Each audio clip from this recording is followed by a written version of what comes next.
Olá pessoal, estamos aí de volta para dar continuidade à nossa exposição, dessa vez no capítulo 6 de 1 Coríntios. Eu vou começar com uma recapitulação do que a gente viu na aula passada, porque aí a gente tem direitinho como que o texto de hoje se encaixa na carta. A gente viu ali o apóstolo Paulo tratando de um caso de imoralidade sexual dentro da igreja. Resumindo a história, tinha ali um indivíduo na igreja de Corinto que estava tendo relações sexuais com a mulher do seu pai, a sua madrasta. E esse fato era conhecido da igreja e mesmo de gente de fora da igreja. Por toda parte se falava daquela situação vergonhosa que não se via nem entre os descrentes. No entanto, a igreja estava omissa, sem tomar nenhuma atitude para corrigir aquele homem. Então Paulo repreende os coríntios e ordena que eles façam algo que eles já deveriam ter feito, que é expulsar aquele homem da igreja. Esse caso que a gente viu na aula passada é um caso em que a igreja deveria ter julgado a situação daquele indivíduo e não julgou. Hoje a gente vai ver um caso semelhante, em que a igreja deveria ter servido de juiz para resolver uma situação, mas não foi isso que aconteceu. Antes da gente entrar no trecho, vamos ver um pouco do contexto. Chegou ao conhecimento de Paulo que ali na igreja estava acontecendo de irmão levar irmão na justiça por conta de alguma coisa, alguma questão envolvendo dinheiro. Pela maneira como Paulo escreve, parece que isso aconteceu mais de uma vez ali na igreja. Os detalhes das circunstâncias que ocasionaram essas queixas judiciais a gente não sabe. O que a gente pode imaginar é que era algo envolvendo dinheiro, então poderia ser uma briga entre sócios, um acordo feito entre dois irmãos, talvez uma queixa de um empregado contra um empregador, quem sabe uma questão de herança, ou então uma questão de marcação de território. Todas essas são possibilidades, mas a gente não sabe direitinho o que é que aconteceu. O que a gente sabe é que a maneira como os irmãos que foram prejudicados nessas situações procuraram resolver a questão, a maneira como eles fizeram era levando a sua queixa contra o seu irmão no tribunal civil, ao invés de resolver internamente ali dentro da igreja. E isso deixa Paulo absolutamente indignado, como a gente vai ver.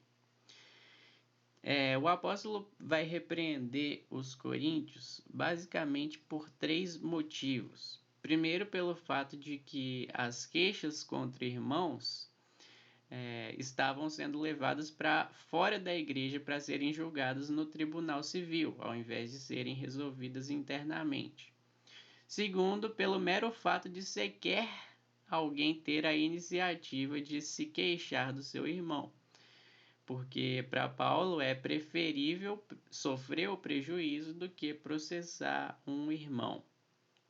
E terceiro, ele repreende os coríntios pelo fato de haver irmãos ali causando essas situações de prejuízo, de dano contra outro irmão. Um dano a ponto de o ofendido querer processar aquele irmão, algo que deveria ter sido evitado simplesmente não tendo essa situação de um irmão ter cometido injustiça contra o outro. Então essa aula está dividida em 3 partes, como você está vendo aí.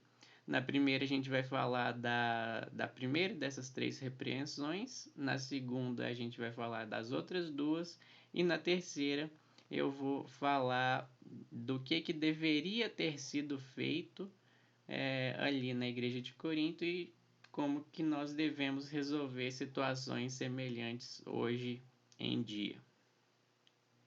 Então vamos ver a primeira dessas repreensões de Paulo. Normalmente eu trago aqui o texto na NVI, mas hoje eu estou com ele na NAA, Nova Almeida Atualizada, apenas por causa de um versículo, o versículo 4, que está diferente na NVI das outras traduções que eu consultei. Então eu achei melhor ficar com a maioria. 1 Coríntios 6, 1 ao 6, diz assim: Quando algum de vocês tem uma questão contra outro, como se atreve a submeter isso a juízo diante dos injustos e não diante dos santos? Ou vocês não sabem que os santos hão de julgar o mundo? Ora, se o mundo deverá ser julgado por vocês, será que vocês não são competentes para julgar coisas mínimas? Por acaso vocês não sabem que havemos de julgar os próprios anjos? Quanto mais as coisas dessa vida. Portanto, quando precisam julgar negócios terrenos, por que vocês constituem como juízes aqueles que não têm nenhuma aceitação na igreja? Digo isso para a vergonha de vocês. Será que não existe nem ao menos um sábio entre vocês que possa julgar entre seus irmãos? Mas um irmão vai a juízo contra outro irmão, e isso diante de não crentes. Perceba aí toda a indignação de Paulo com a maneira como aqueles irmãos estavam tentando resolver aquelas situações de conflito. Quando algum de vocês tem alguma questão contra o outro, como se atreve a submeter isso a juízo diante dos injustos e não diante dos santos? É o que ele começa perguntando. Como que vocês ousam fazer esse absurdo? Como vocês têm coragem? O que vocês têm na cabeça para fazer uma coisa dessa? Essa atitude desses que haviam levado irmãos na justiça revela que eles não tinham uma visão, eles na verdade tinham uma visão bem pequenininha da igreja. As queixas deles tratavam de coisas mínimas, coisas pequenas. Nós não estamos falando de crime grave, não estamos falando de violência, de assassinato. Eram casos em que houve um negócio entre irmãos e um deles saiu prejudicado. Ainda assim, mesmo sendo uma situação de pouca gravidade, não apenas esses irmãos não conseguiram resolver essa questão entre eles mesmos, mas também não confiaram a questão para ser julgada por irmãos da igreja. Eles preferiram levar o caso diante de juízes descrentes. E para Paulo essa atitude era atrevida, era ousada, porque não levava em consideração os planos que Cristo tem para a sua igreja. O seu plano é que, quando ele retornar para julgar o mundo, os seus seguidores vão estar junto com ele. É o que Cristo diz aos seus discípulos em Mateus 19, 28. Digo-lhes a verdade, por ocasião da regeneração de todas as coisas, quando o Filho do Homem se assentar em seu trono glorioso, vocês que me seguiram também se assentarão em 12 tronos para julgar as 12 tribos de Israel. Agora, se o próprio Jesus Cristo considerou a sua igreja digna de ocupar a posição de juízes ao seu lado naquele dia do juízo, no julgamento do mundo, como é que pode um seguidor de Cristo fazer algo diferente e inverter a ordem, colocando os descrentes para julgar conflitos entre irmãos da igreja? Basicamente essa é a razão da indignação de Paulo. Veja aí novamente o que ele diz. Quando algum de vocês tenha uma questão contra outro, como se atreve a submeter isso a juízo diante dos injustos e não diante dos santos? Ou vocês não sabem que os santos hão de julgar o mundo? Ora, se o mundo deverá ser julgado por vocês, será que vocês não são competentes para julgar as coisas mínimas? Por acaso vocês não sabem que havemos de julgar os próprios anjos, quanto mais as coisas dessa vida? Então, à luz da escatologia, que é as últimas coisas, tendo em vista que Jesus Cristo constituiu a sua igreja para, entre outras coisas, julgar o mundo e os anjos com ele, é absolutamente inaceitável e irrazoável pensar que no presente a igreja não possa julgar coisas de muito menor importância. Aqui Eu imagino que várias perguntas estejam passando pela sua cabeça em relação a esse futuro julgamento do qual Paulo está falando. Como assim a gente vai julgar o mundo e os anjos? Então quer dizer que todos os crentes vão exercer o ofício de juízes, pronunciando sentenças para condenados e absolvendo inocentes? Bom, a verdade é que a gente não sabe muitos detalhes sobre esse julgamento, mas existem algumas coisas que nós podemos afirmar que eu espero que vão esclarecer aqui o que Paulo está dizendo. O primeiro ponto é que nesse julgamento a que Paulo se refere, a participação da igreja não será de pronunciar sentenças para condenados e absolver inocentes.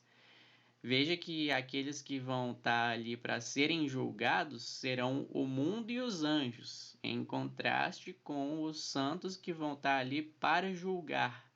Então, de certa forma, o julgamento já foi realizado, pelo menos um julgamento preliminar já foi realizado, porque os santos foram colocados de um lado, foram considerados santos, e colocados na posição de juízes, enquanto que o restante do mundo está ali para ser julgado. Se os que estão ali para serem julgados fossem santos, eles estariam do lado dos santos. Só que não é esse o caso. Então já houve um julgamento em que os santos foram considerados santos. E aí agora resta o restante da humanidade ser julgado e ouvir a sua sentença. Não é um caso de possibilidade de que vai haver de alguém do mundo ser considerado santo e ser colocado do lado dos santos. Essa separação já foi feita. Segundo lugar, é sempre bom lembrar que quando a gente está falando de santos no Novo Testamento, nós não estamos falando de perfeição moral, de uma vida imaculada e sem nenhuma mancha de pecado. Um santo no Novo Testamento é uma pessoa separada por Deus para fazer parte do seu povo. Nesse sentido, todos os que creem no Senhor Jesus Cristo são santos, inclusive os coríntios, embora eles tenham suas falhas, inclusive nós, cada um de nós que crê no Senhor Jesus Cristo é um santo. Por causa dessa fé, por causa da fé no Senhor Jesus Cristo, os homens são santos. Por causa dessa fé, os santos eles são conduzidos dia após dia a viver uma vida de obediência, em um processo que a gente chama de santificação. E esse processo é incompleto aqui nessa vida, significando que mesmo os santos caem em pecado. Contudo, eles não vivem em pecado, mas estão sempre procurando mortificar os desejos pecaminosos do seu coração. Eu digo isso para esclarecer que o Paulo não está dizendo que nesse julgamento serão juízes aqueles que alcançaram a perfeição moral aqui nessa vida. Não é isso. Os que vão estar ali para serem juízes são aqueles que foram santificados por Cristo, aqueles que foram considerados santos, aqueles que ele mesmo separou e declarou justificados e santificados no nome dele. Terceiro, visto que é Cristo quem santifica os seus eleitos e é ele quem faz separação entre bodes e ovelhas, e entre joio e trigo, nesse julgamento ele é o único verdadeiro juiz, que já colocou os santos ao seu lado e que tem o mundo e os anjos diante dele para serem julgados. Veja as palavras de Jesus em Mateus 25. Quando o Filho do Homem vier em sua glória, com todos os anjos, assentar-se-á em seu trono na glória celestial.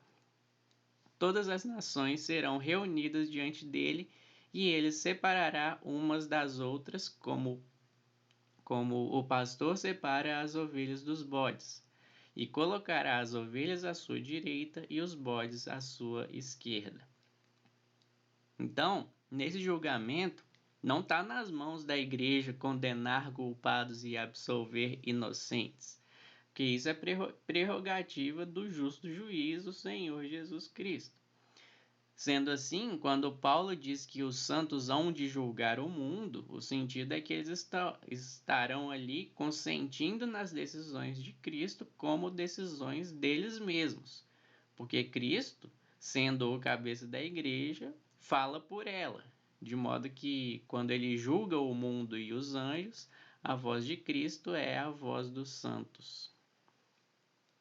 Em quarto lugar, assim como os homens que estarão ali para serem julgados são aqueles que não foram santificados por Cristo, os anjos que estarão ali para serem julgados são aqueles que se aliaram a Satanás em oposição a Deus.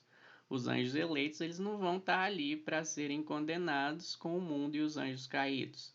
Ao contrário, nós acabamos de ler que quando o Filho do Homem vier em sua glória para julgar a humanidade e os anjos eleitos vão estar junto com ele. Então, quando Paulo diz que os santos haverão de julgar os anjos eleitos estão excluídos dessa história, porque eles vão estar do lado dos santos. Bom, com esses 4 pontos, eu espero ter esclarecido algumas questões relativas a esse julgamento a que Paulo se refere, embora eu saiba que tem muita coisa que a gente só vai descobrir no futuro, quando esse dia chegar. Agora, como que essa realidade futura justifica a indignação do apóstolo Paulo? Ora, o que acontece é que para consentir nas decisões de Cristo no dia do juízo, é necessário o conhecimento daquilo que é certo e daquilo que é errado, daquilo que é justo e daquilo que é injusto. Mas será que no presente Cristo não deu à sua igreja discernimento do certo e do errado, do justo e do injusto, de modo que eles não podem julgar nem as causas pequenas entre irmãos? É claro que deu. Ele deu esse conhecimento. Do contrário, como é que um santo se arrependeria dos seus pecados, sem saber o que é certo, o que é errado, o que é justo e o que é injusto? Sem o convencimento do que é certo e do que é errado, não tem arrependimento. Então, sim, a igreja deve estar apta para julgar no presente questões mínimas entre irmãos.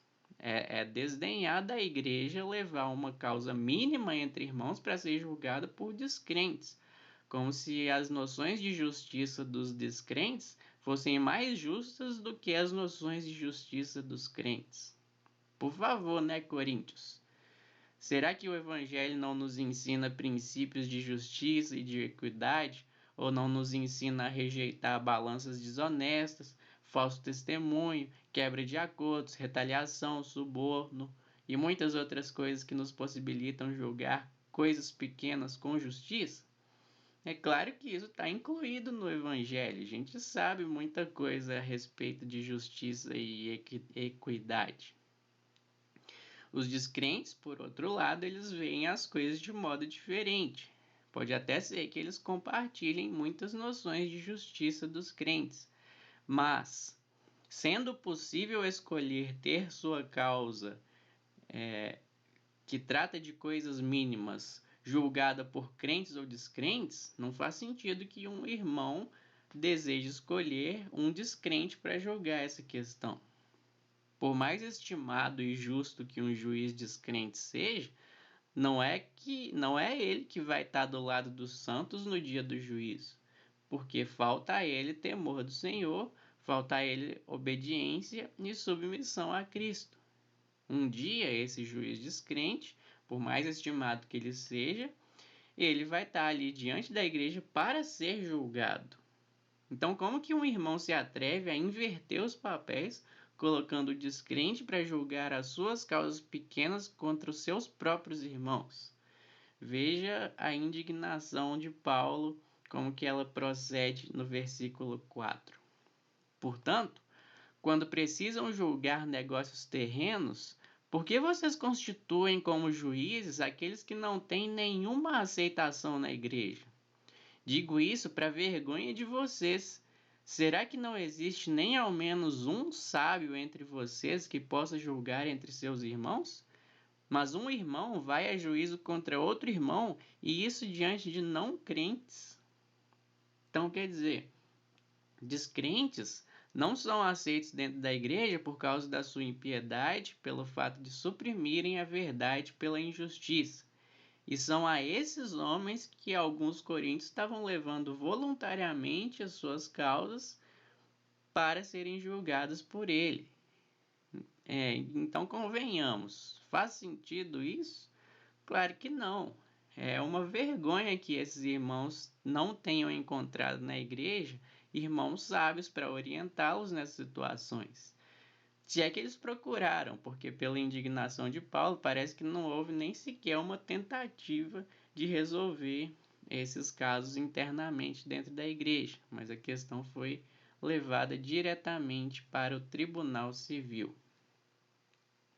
E veja que Paulo, 3 vezes nesse pequeno trecho que a gente viu, expressa a sua total desaprovação de os coríntios estarem levando suas causas internas para serem julgados por pessoas de fora. Isso é algo vergonhoso para a igreja. Eles estavam dando motivo para os de fora zombarem da igreja. Imagina só, surge um conflito entre dois irmãos sobre negócios dessa vida. Dinheiro, trabalho, herança, penhor, terreno, algo desse tipo. Um dos irmãos prejudicou o outro e o prejudicado vai lá e abre uma queixa na justiça contra o seu irmão. Aí o juiz olha para eles e pergunta: eu conheço vocês de algum lugar. Vocês não são daquela seita dos nazarenos que se reúne lá na casa do Tício Justo? Sim, como é que você sabe? Ah, eu sou vizinho do Tício. Tem muito tempo que eu sou vizinho dele e há alguns anos, uns 2 anos, começou a ter umas reuniões ali todo domingo e eu vejo gente entrando e saindo de lá toda hora. Mas aqui, essa seita de vocês não é aquela seita que ensina a ter paciência, a perdoar até 70 vezes 7, a dar outra face e muitas outras coisas desse tipo? E mesmo assim, na hora do vamos ver, na hora da prática, vocês vêm a mim para decidir as suas questões? Então, que diferença faz essa seita dos nazarenos que vocês seguem? Vocês se comportam como qualquer coríntio que vem aqui no tribunal se queixar dos seus ofensores. Que diferença faz? Então, veja, pessoal, como que a preocupação de Paulo ela é pertinente. Faz todo sentido ele falar aí que isso é uma vergonha para a igreja. Eles estavam dando motivo de zombaria e de chacota, dando razão para essa crítica do juiz. Eles estavam trazendo vergonha para o Evangelho e para a Igreja de Cristo. Bom, nessa primeira parte, então, nós vimos a indignação de Paulo pela maneira como eles estavam tentando resolver os seus conflitos internos, referentes a coisas mínimas de negócios terrenos e levando essas questões para serem julgadas por descrentes. Na próxima parte, a gente vai ver a indignação de Paulo pelo simples fato de sequer haver litígios entre irmãos.